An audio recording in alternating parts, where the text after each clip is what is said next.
Los flamencos depuran la materia orgánica en humedales salinos, afirman científicos en España. La música y las matemáticas, una relación universal, pero distinta en cada cultura. Planetarios, espacios educativos que nos acercan a la astronomía. Y no se despeguen de sus pantallas porque en esta ocasión les tenemos preparados distintos temas que les recomendamos no perder de vista. Bienvenidos a una nueva emisión de Horizonte Iberoamericano Ciencia y Tecnología, el espacio informativo del ILCE enfocado en lo que sucede en la región respecto a estos ámbitos.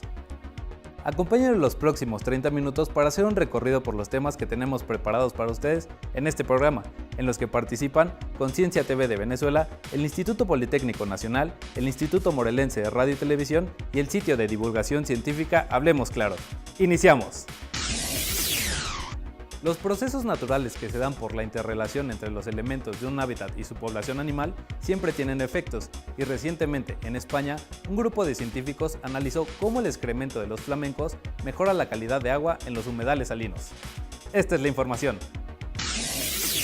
En España, un equipo internacional de científicos, liderados por la Universidad de Granada, UGR, ha demostrado que el flamenco común facilita la depuración microbiana de la materia orgánica en humedales salinos, mejorando la calidad del agua y reduciendo la carga de nitrógeno al fomentar la desnitrificación, una función facilitadora de estos animales desconocida hasta ahora. Las investigadoras de la Universidad de Granada, Gemma Batanero e Isabel Reche, junto a científicos de la Reserva Natural Laguna de Fuente de Piedra, así como de la University of Twente, Holanda, y de la University of British Columbia, Canadá, analizaron la influencia de los flamencos en los procesos microbianos de la laguna de Fuente de Piedra, Málaga, durante un año hidrológico húmedo y otro año seco. Como explica Isabel Reche, los humedales salinos son ecosistemas altamente productivos que actúan como filtros naturales, mineralizando la materia orgánica y reduciendo la carga de nitrógeno orgánico que reciben. Esta función depuradora la realizan los microorganismos que se encuentran en su columna de agua y en sus sedimentos, y con ello mejoran en general la calidad del agua y reducen la carga de nitrógeno al fomentar la desnitrificación. Los humedales también son refugio y lugar de cría de numerosas aves acuáticas, como el flamenco común en la laguna de Fuente de Piedra. Pero el efecto que pueden tener las aves acuáticas sobre el funcionamiento microbiano de los humedales se desconocía hasta este trabajo. En el bioma mediterráneo, como consecuencia del cambio climático, se está produciendo una reducción significativa de la superficie de humedales y de la duración de su hidroperiodo. Este hecho, junto con políticas de conservación y una explotación por parte de los flamencos de hábitats artificiales alternativos como campos de arroz o balsas de acuicultura, ha ocasionado un incremento de las poblaciones de flamencos en el sur de la península ibérica, destaca la investigadora. Las aves acuáticas en general y el flamenco en particular introducen nitrógeno y fósforo en los humedales cuando depositan sus heces y además remueven los sedimentos. Agregaciones masivas de aves pueden producir, por un lado, lo que se llama guanotrofización, es decir, un aporte excesivo de nutrientes a un ecosistema acuático mediante el guano o excremento, y por otro lado, los microorganismos requieren nitrógeno y fósforo biodisponible para poder mineralizar la materia orgánica, apunta Reche.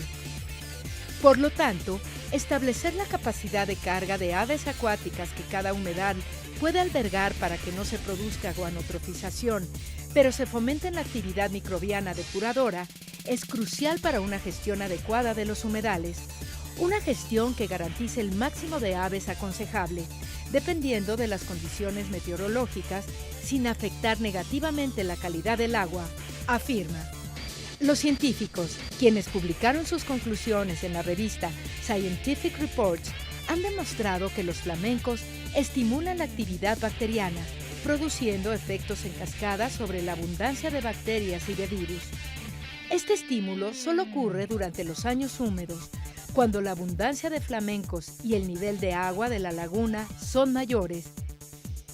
Por el contrario, durante los años de sequía, las poblaciones de flamencos se reducen mucho y aunque existe una evapoconcentración del nitrógeno y del fósforo total que saliniza el suelo, la ausencia del fósforo soluble biodisponible que proporcionan los flamencos afecta negativamente la actividad microbiana de la laguna de Puente de Piedra.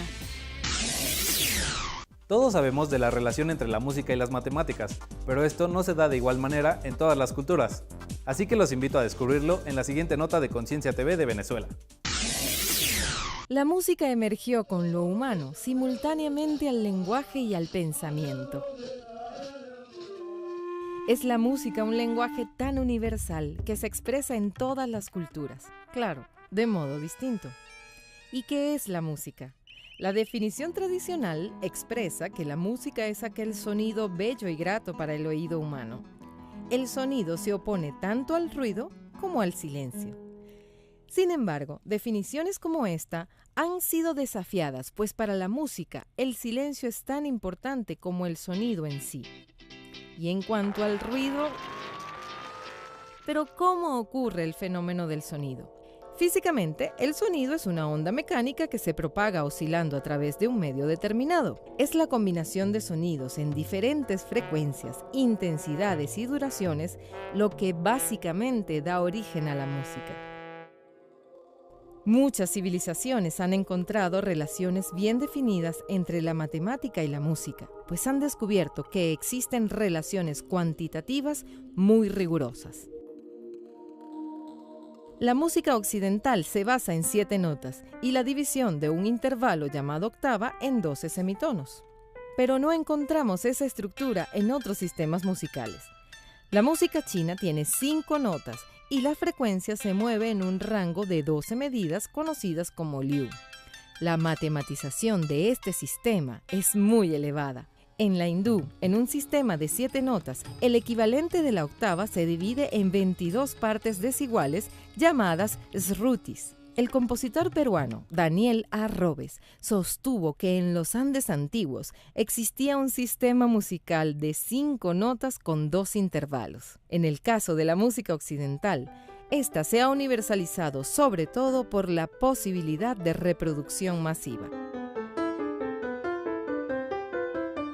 Son el pentagrama y la partitura los inventos que hicieron posible el nacimiento de la industria musical.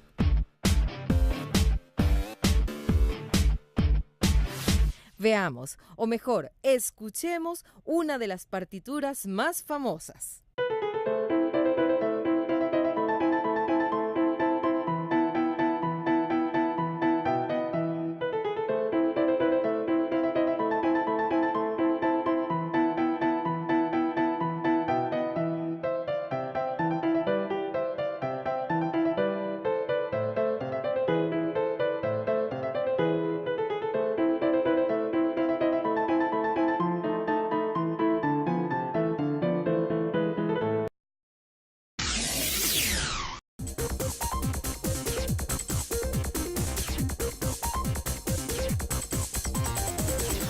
Actualmente existe una tendencia en la que los consumidores preferimos los alimentos naturales.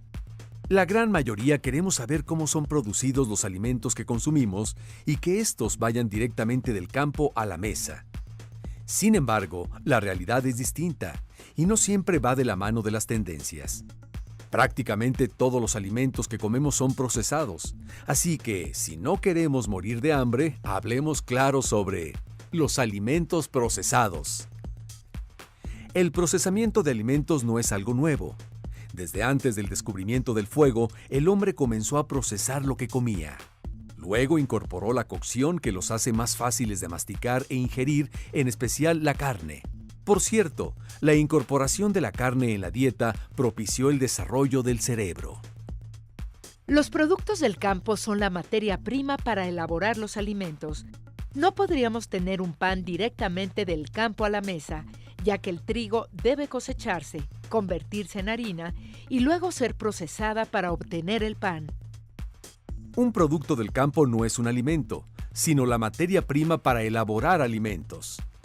Conforme se ha ido desarrollando la civilización, se han implementado mejores procesos para tener alimentos apetitosos, nutritivos y seguros para el consumo.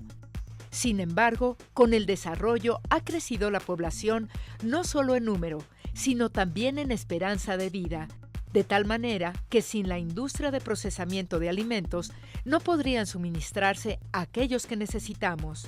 Pero hablemos claro, ¿qué es el procesamiento de alimentos? Procesar un alimento se refiere a todas aquellas operaciones por las que los alimentos crudos se vuelven aptos para su consumo, preparación o almacenamiento.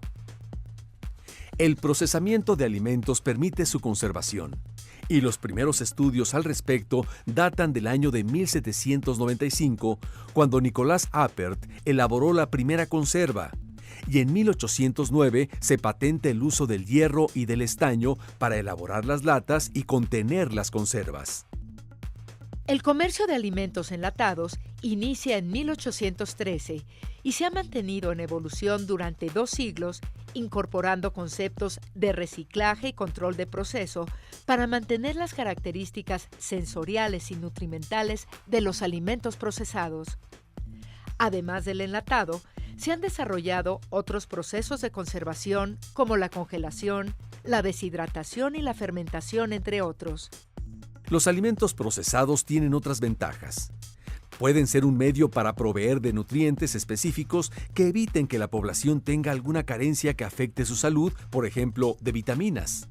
También han contribuido a disminuir las defunciones por males intestinales, ya que incorporaron estrictos controles de calidad durante su elaboración para eliminar riesgos de contaminación por microorganismos dañinos.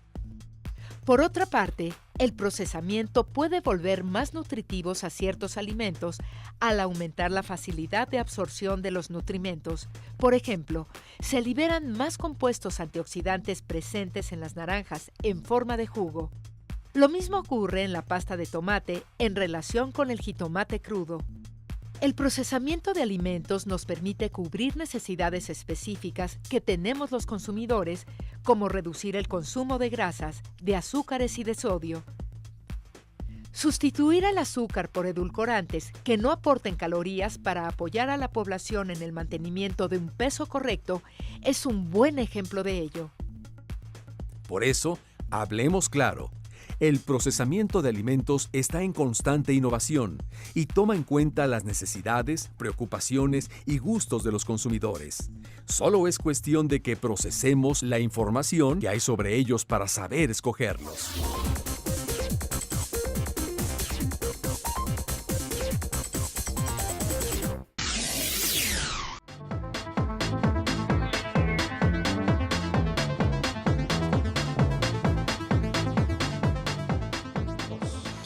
Soy María Cristina Piña Barba, doctora en Física por la Facultad de Ciencias de la Universidad Nacional Autónoma de México desde 1980.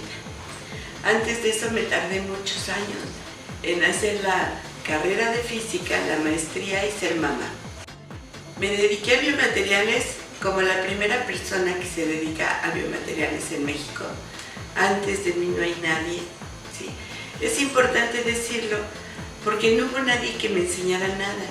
Entonces, cuando uno es autodidacta, se tarda uno mucho más en montar todas las pruebas que se requieren para un biomaterial.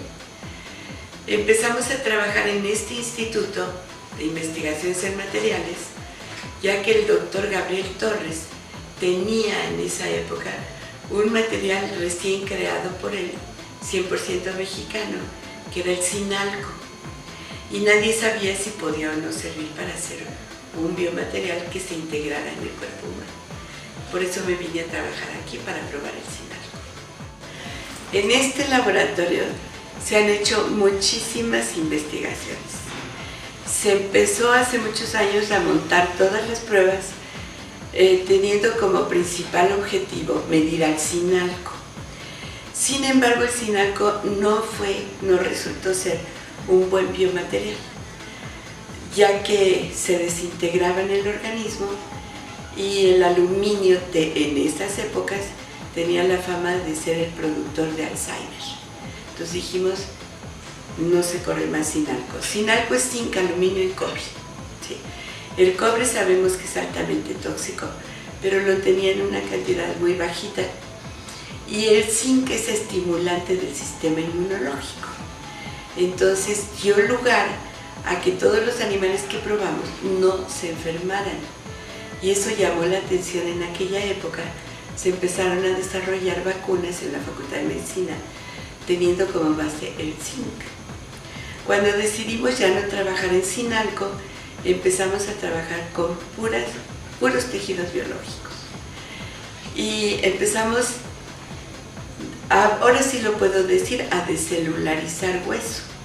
En esa época no se llamaba descelularización, no se usaba esa palabra, ¿sí? Pero es descelularización de hueso. Consiste en tomar el hueso, en este caso de bovino, tomar la parte de la rodilla, que es muy grande, es hueso poroso, se lavaba perfectamente con jabones, con diferentes detergentes enzimáticos, biológicos y de todo tipo, químicos y demás, hasta que dimos con algunos que sí nos servían. Una vez descelularizado todo esto, pues teníamos un material buenísimo porque podía regenerar hueso y sustituirlo en caso de pérdida. Sin embargo, los muchachos que estaban en esa época terminaron su maestría y nadie encontró trabajo, por lo que se abrió una empresa que se llama Biocris SADCB, que es spin-off de la UNAM y que es la que ahora genera Nucbol. ¿Sí? El Nucbol se vende desde el 2004.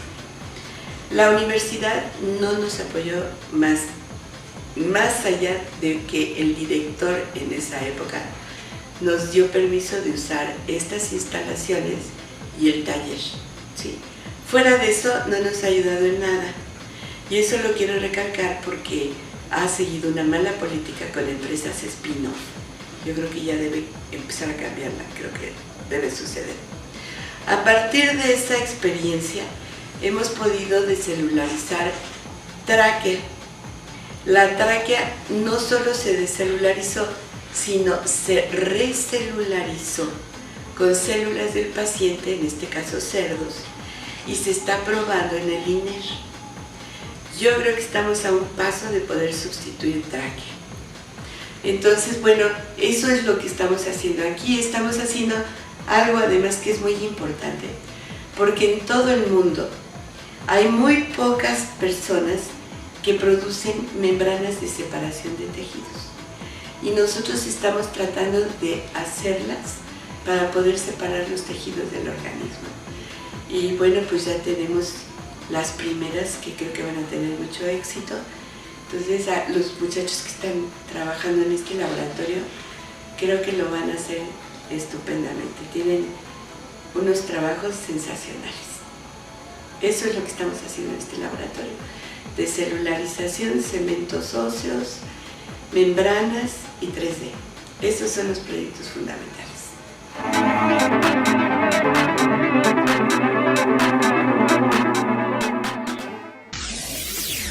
El doctor Jorge Daniel Carlos Cantó Illa es pionero en México de la dinámica de gases en astrofísica. Sus principales contribuciones a la astronomía han sido en el área de la formación estelar. Los invito a conocer más de él en el siguiente perfil.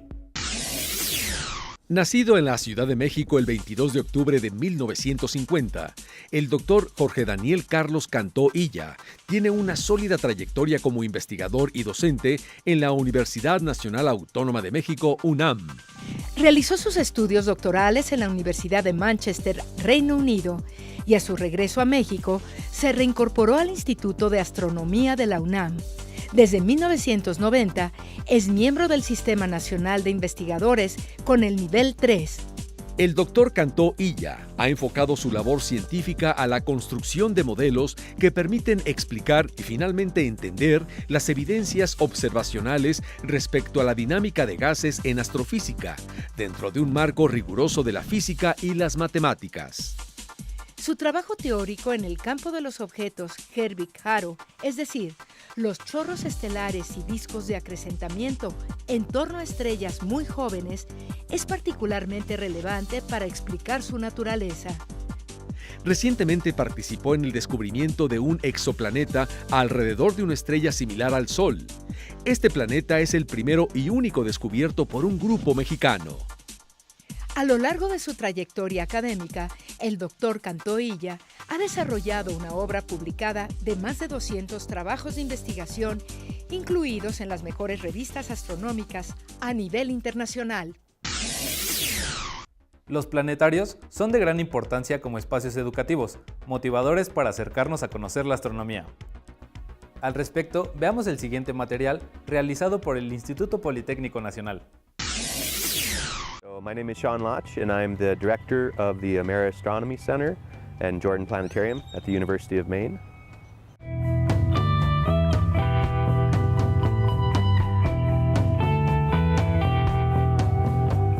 So I think the modern planetarium is an educational tool, but also a tool for society as a whole.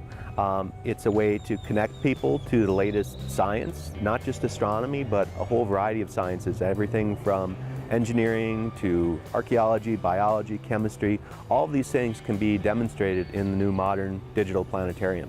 And it's a great way of teaching people and immersing them in an environment to help them learn. Yeah, I think, technology has allowed us to do much more with the planetarium. In the past, traditional planetariums were created to, of course, look at the night sky. With modern technology, we're able to use that not only to look at the sky that we can see from Earth, but we can actually use the tool to display scientific data that would allow us to fly to the edge of the universe and even go down to the microscopic scale. So technology really has made the field advance in a great way, and it will only continue to do so. Planetariums have a way to inspire young children. I myself was inspired when I was in second grade by a planetarium, and then when I went back to that school as a high school student, I started working in the planetarium. So I definitely think that they are a tool to inspire the next generation, because they can present things in a very dramatic visual way that you don't get in a classroom setting. So while they are informal science education, and they're not formal like a classroom, they are a tool that really can spark and inspire students to want to explore different topics and sciences. So, I mean, what we try to do is we try to match sort of our programming to the level. So we have programs for everywhere from very young children all the way up to adults. And because we're, like I say, we're informal science education, we can actually reach different, all different levels. We still, I would say, probably at least 50 or 60% of our programming is still astronomy based. But then the other half really is looking at other sciences. We also explore arts and culture as well. So really trying to bring all those different things together. So I think, going forward, what I see happening is I see the planetarium doing more, really expanding into more types of programming. And even beyond science, going into the arts. For instance, I've seen planetariums being used as a theater where you have actors on stage. So I think there's lots of things that planetariums can continue to do and can expand into. And I see our program becoming more diverse because of the digital technology. Well, I think that goes back to my own childhood. Like I say, a planetarium is what inspired me to get into this field. And I'm first generation college educated in my family, so I came from a family that was mainly factory workers and things like this, and the planetarium sparked my curiosity to go beyond and move forward and explore other things. And I think that's the same for children and families today. I think going to a planetarium or going to a science center or a library, all of these things that are outside of the traditional education are ways that will spark interest and hopefully will inspire children to do really well with their formal education and go on and take the next step into something they're interested in.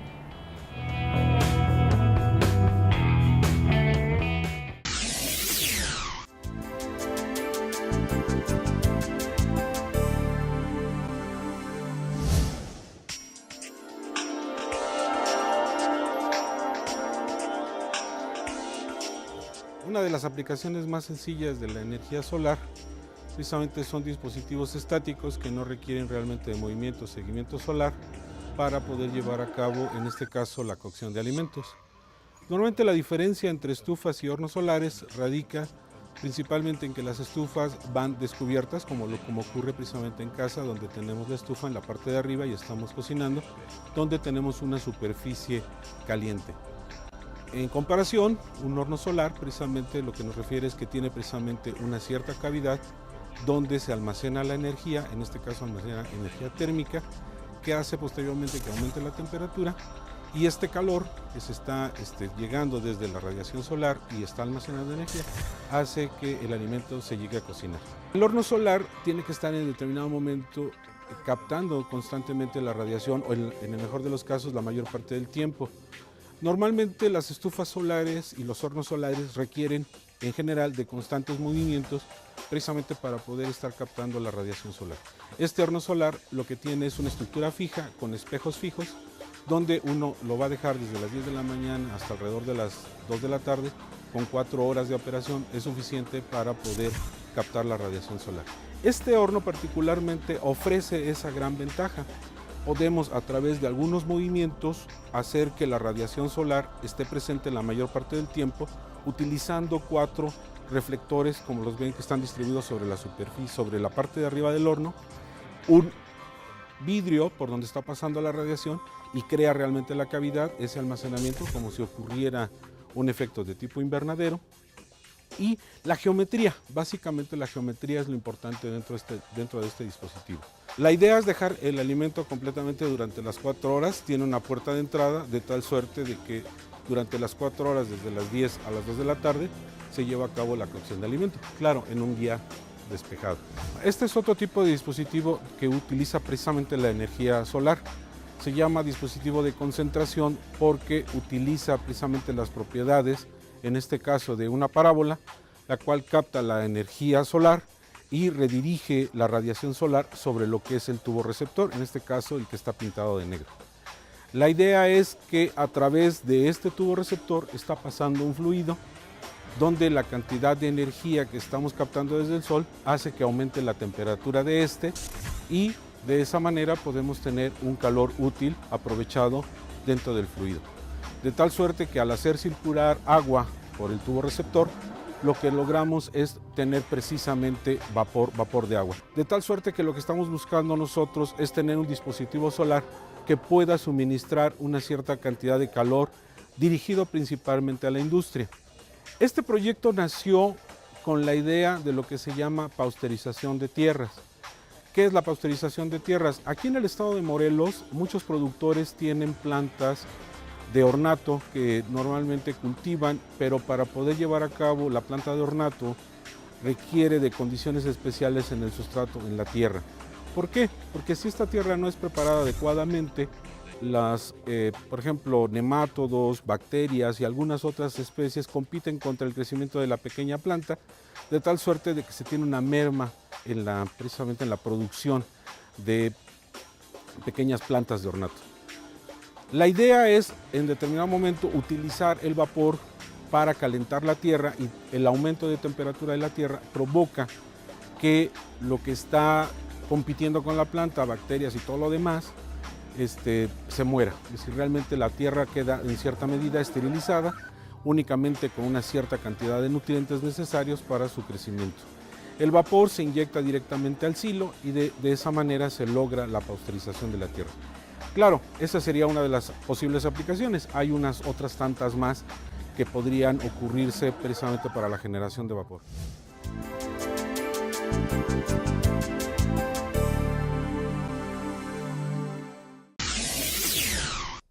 Muchas gracias por habernos acompañado en otra emisión de Horizonte Iberoamericano Ciencia y Tecnología. Suscríbanse al canal de YouTube ILCE TV, donde van a encontrar esta y todas nuestras emisiones. Síganos a través de las redes sociales que aparecen en su pantalla y envíen sus opiniones, comentarios y sugerencias al correo horizonteIberoamericano@ilce.edu.mx. Y los esperamos en nuestra próxima emisión. Se despide de ustedes Sergio Navarrete. Hasta entonces.